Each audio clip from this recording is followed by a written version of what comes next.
You hear it in a video clip someone plays back, a recording from a birthday, a meeting, a voice note you sent by accident, and the moment it hits your ears, something tightens in your chest. That voice sounds wrong. Too nasal, too flat, too thin. You think, that cannot be me. But it is. And the real reason it disturbs you so deeply goes back much further than you think. Most people assume this is just vanity, a mild embarrassment. But researchers who study auditory perception say something far stranger is happening. Your brain has been lying to you about your own voice your entire life. And the moment you hear a recording, the lie is exposed. Every time you speak, sound travels two ways into your ears. The first path is through the air. Sound waves leaving your mouth, bouncing back, entering your ear canal. The second path is through bone. Vibrations move directly through your skull, your jaw, your inner ear. You hear both simultaneously every single time you open your mouth. This bone conduction adds low frequencies. It makes your voice sound deeper, richer, fuller, to you and only to you. No one else hears those bone vibrations. They only hear the air. So the voice in your head is a version of your voice that no other human being on earth has ever heard. It is entirely private. A sound built only for you.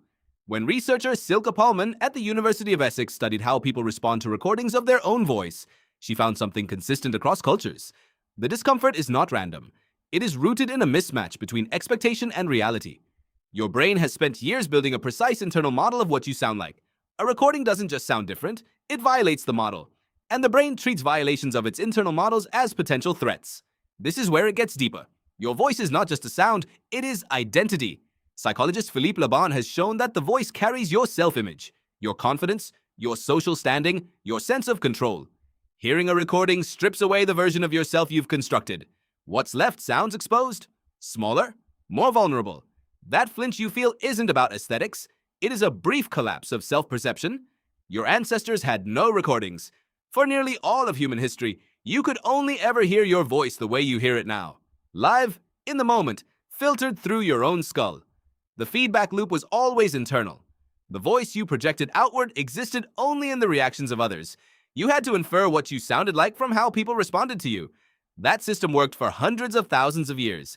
Then suddenly, a few decades ago, technology gave you access to something evolution never prepared you for.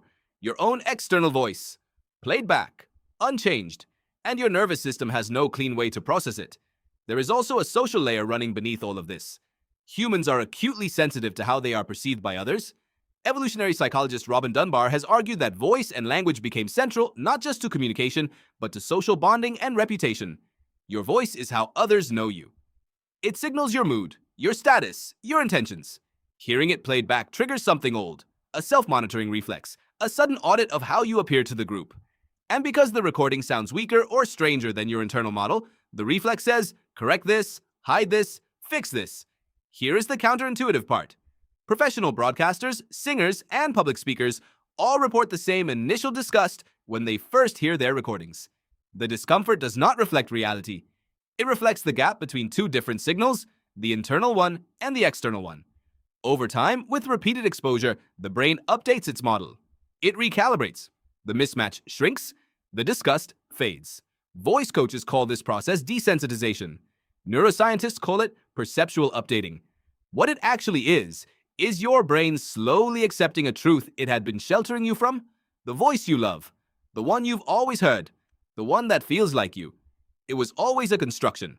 A private broadcast, padded with bone and architecture, tuned by 10,000 hours of hearing yourself from the inside. The voice on the recording is what the world has heard all along. Every conversation, every laugh, every moment someone listened to you and understood you anyway. So the next time a recording plays and that familiar tightening comes, remember what it actually is. Not proof that your voice is wrong. Proof that the world has been just fine with the real one all along. Like and subscribe for more upcoming educational videos.